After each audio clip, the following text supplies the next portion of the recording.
she's weaving, conceiving a plot. It quickens. Hey everybody! Remember Read or Die? Sure you remember Read or Die, I reviewed it years ago. It's a fun but kind of brainless 3-episode OVA that's about the British Library's Special Forces finding revived historical figures to prevent Beethoven from making everyone kill themselves with music. And no, I haven't gotten into the absinthe again. That's the actual premise. And the main character, Yumiko Reedman, is a bibliophile who uses paper as a weapon somehow. She's backed up by Miss Deep, who can phase through solid matter, and Drake, an American support operative. Yeah, I both watched and reviewed that. See if you can find the video. It's not one of my best, but it'll clue you in. Alternatively, a certain flat-capped reviewer covered that too, and people actually watch his videos. But yeah, pretty wild concept for an anime, right? Well, there's more. In 2003, a 26-episode series called Read or Die the TV, missing a word there title, like show or series, aired. It's in the same continuity as the OVA, taking place 5 years later, but mostly revolves around new characters, with Yumiko returning a little more than halfway through. And as far as the story is concerned, it's a huge step up from its predecessor. It all begins when a famous Japanese writer, Nene Sumuragawa, comes to Hong Kong for a book signing, which is being threatened by a terrorist. She plans on going ahead with the event regardless, and her guides/bodyguards, who have papermaster skills, rescue her from an angry rejected writer, and then later his brother on a plane. They're good.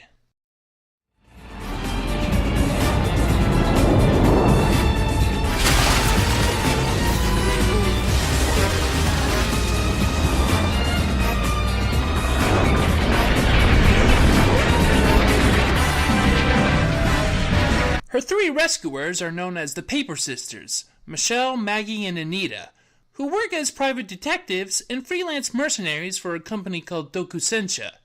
They're hired by her agent to be long-term bodyguards for Nene, and come to live with her, after a fashion, in her apartment in Japan. Anita is even enrolled in school there, and immediately makes friends with a book nerd Hisami, despite her own distaste for reading. Anita's sisters are, much like Yumiko, book crazy and huge fans of Nene, who's been in a bit of a dry spell writing-wise for a few years, after a friend disappeared. And that friend was none other than Yumiko herself. Anyway, the gals try their best to get along, but it can be kind of a struggle. Mostly for Nene. I can't. There's no remote. Well, try using a stick or something. Come on. Just turn the TV on. Quickly, quickly. Okay. Wow. Your aim. What are you doing? Unplug it, quick! It turns out that Dokusensha, and even Nene's agent, have set them all up in a plan to experiment on the writer in order to... it's never really clear what Dokusensha's actual plan was. They call it a perfect language system that they want to install in Nene's head. The plan doesn't get too far before the Paper Sisters show up and unleash the beast on the corporate HQ. And I mean, it's just one badass scene after another. Mostly the fight between Maggie and this bigger, stronger papermaster that she only barely is able to beat by forcing him to drown in a sea of ink. The battle destroys the building, and a big chunk of Hong Kong itself. This gets them all in a bit of danger back in Japan, as they are wanted international fugitives blamed for terrorist activity now. And yet, this is all of an even bigger plan by Mr. Joker from the OVA to restore the glory of the British Empire by resurrecting Mr. Gentleman, by first reuniting the books coated with his vast knowledge that have been dispersed to several places across the globe. He's taken a bit of a heel turn because his obsession with reviving a dominant UK puts our heroes in a lot of crosshairs. Actually, Yumiko Reedman and the clone of Miss Deep that survived the end of the OVA have gone into hiding after an incident in which Yumiko basically destroyed the British Library in a rage over Joker's schemes. She gets along pretty well with Michelle and Maggie, but Anita is very ambivalent and discovers just why in a pretty horrifying fashion. It doesn't help that certain circumstances force the two to have to work together to rescue the others.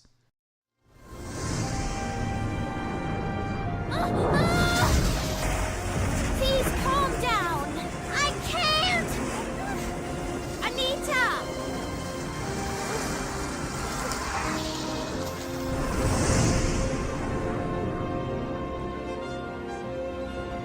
I did it.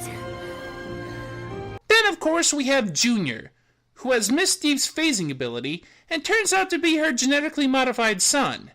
Well, the son of the amnesic clone. Well, Miss Steve herself was a clone. Never mind. He's been working for Joker and his assistant Wendy on the whole plan, trying to retrieve all the gentleman books, killing people who get in the way, and accidentally becoming friends with Anita. Tonight's already a good night, even without catching a ghost. Why? How exactly do I put this? I feel almost overwhelmed with happiness when I'm talking or playing, or just sitting with a friend, just like we're doing right now. I've never felt like this with anyone, except my sisters. It feels odd, but really great. And the best part is trying to give you this feeling too. Why's that? 'Cause I don't think I've ever seen you smile. Joker actually plans to use Junior as a vessel to bring back Mr. Gentleman and brainwash the world into one big dream where everyone's needs are met, or something of the sort. Again, it's pretty vague. Whatever it is, it sounds like an instrumentality project. Mr. Joker's really taking the Brexit seriously. If it sounds complicated, it is. But we do get a bit of gap filling in an episode where Wendy explains the entire Aegon incident from the OVA. However, no ordinary human mind had the capacity required to house Mr. Gentleman's vast volume of knowledge. The team turned their eyes to the great men of history, known as Aegon. A mind that contained a strong personality would have much greater adaptability. Genetic samples of these great historical figures were collected. A few dozen were successfully cultivated. There is little doubt that it was Doku-Sensha that regenerated the Aegon. But it still remains a subject of debate as to whether the Aegon's actions were all part of Doku-Sensha's plan. The current thinking is that Doku-Sensha was unable to keep such overwhelmingly strong personalities under control. But here I am, going this long without talking about the individual Paper Sisters. Well, we have Michelle, the oldest, the one who is both the most energetic and yet also the most cool-headed in a tough situation. She keeps a lot of her anxieties masked behind a smile or a self-deprecating pinch of her own cheek. But to her, regardless of how the three of them came together, she'll always cherish and protect her sisters the best she can. She uses her paper skills for long-range attacks, like shooting arrows. And her obsession with books might even rival Yumiko's. I'm looking all over for you! What are these? Did you buy them? Well, you could say buy, or you could say I was given them, in exchange for some spare change or use of a major credit card. Huh? I told you, we're poor!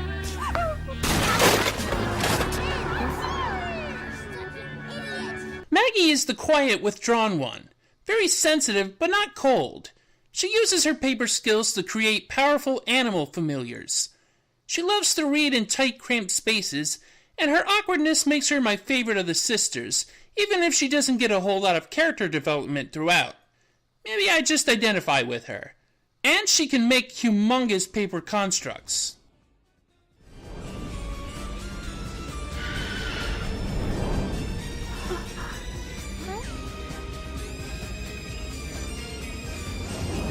Anita is rough around the edges, quick to untoward hostility, but the first to righteous indignation as well.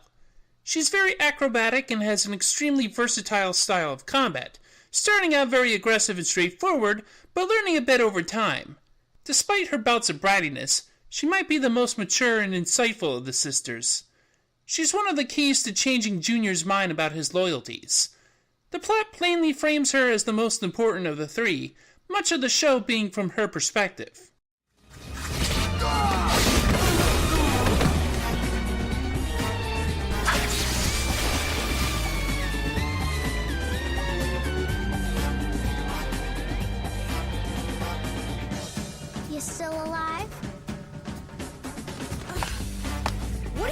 were doing, you brat? You could have hurt yourself! It was an obnoxious thing to say. I did just save your life.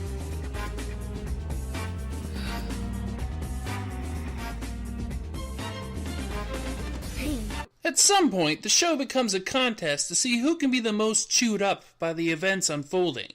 Poor Yumiko has been living in hiding, is forced to watch precious books go up in flames, has to fight former allies, believes she witnesses her friends' deaths, is blamed for a situation which she was only sort of to blame for, and is distrusted by Anita. Nancy has been suffering memory loss, her son was torn away from her, her only friend is Yumiko, and when her son shows up alive, he hates her. Then there's the whole thing behind the Paper Sisters' lives in history.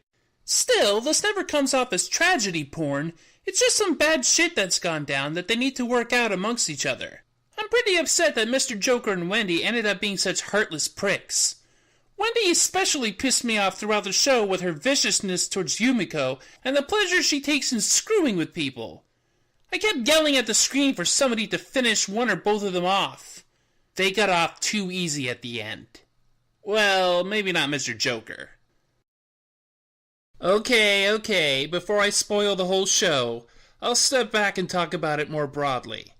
I feel like Read or Die the TV fulfilled the promise of the OVA, but also created its own identity, letting the Paper Sisters be the main characters, but continuing Yumiko's story as well, without overpowering the new leads in importance.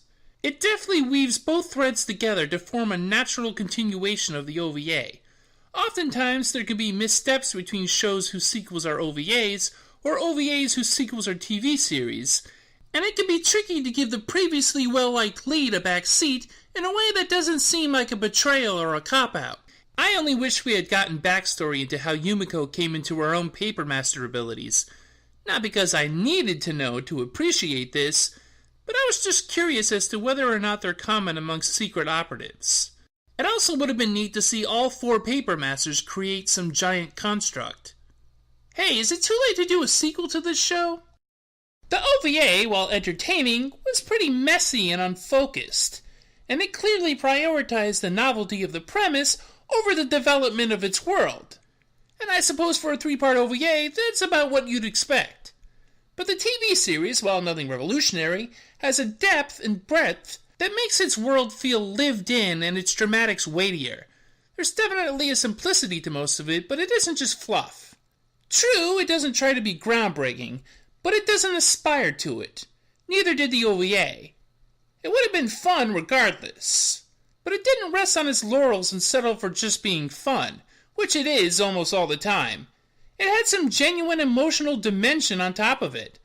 I came to actually care for the Paper Sisters and hope they stayed together as a family, regardless of what brought them there to begin with. Because sometimes you have to dream.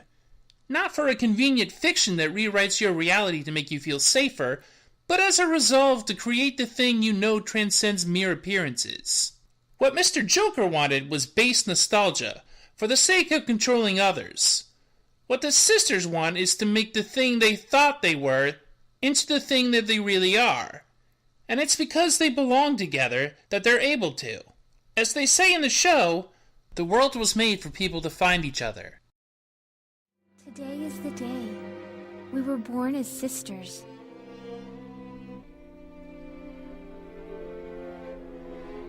And that's the reason why we wanted you here too. Anita? I didn't cry! You make me sound like a baby. You did too. You cried for hours. My clothes were completely soaked. Ugh, that's a lie! Don't believe anything they say, Nene.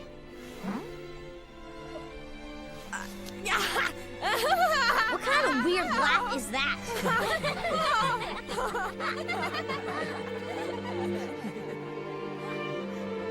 It's a real shame this title has gone out of print.